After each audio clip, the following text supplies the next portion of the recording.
Hello বন্ধুরা, welcome to my new video. তো আমি আজকে এত বৃষ্টির মধ্যে তোমাদের হয়তো মনে প্রশ্ন জাগতে পারে যে আমি এখন কোথায় আছি এত সকাল সকাল।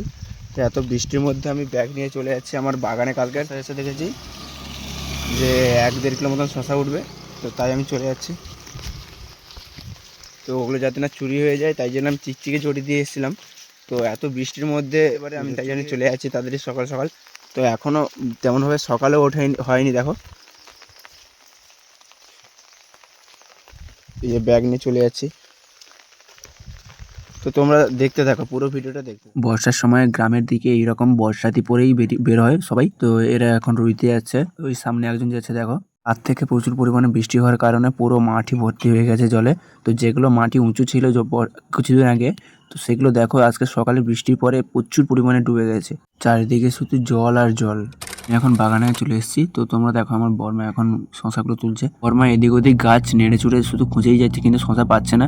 তো বর্মার বালতির কাছে গিয়ে দেখলাম মাত্র দুটোই শশা পেয়েছে। তো আমি দেরি না করে শশাগুলো খুঁজে ফেলি। তো তোমরা দেখতে থাকো। তো বালতিতে দেখতে পাচ্ছ তো দুটো মাত্র শশা আছে, এই যে দুটো। তো তোমরা পুরো ভিডিওটা দেখতে থাকো, আমি এখন শশা তুলতে ব্যস্ত থাকি। আমার এখন সব শশা তোলা হয়ে গেছে। তো বৃষ্টির জন্য আমি ঠিকমতো ক্যামেরা করতে পারলাম না শশা তোলার সময়। তো এই টোটাল আমার শশা উঠেছে। তো শশাগুলো ভালো জাতের পড়েছে বলে এতগুলো উঠেছে আর এত বড় বড় হয়েছে। তো এরকম ব্লগ পেতে হলে আমার চ্যানেলটিকে সাবস্ক্রাইব করে রাখো, ফেসবুক থেকে দেখে থাকলে ফলো করে রাখো। তো দেখা হচ্ছে পরের ভিডিওতে।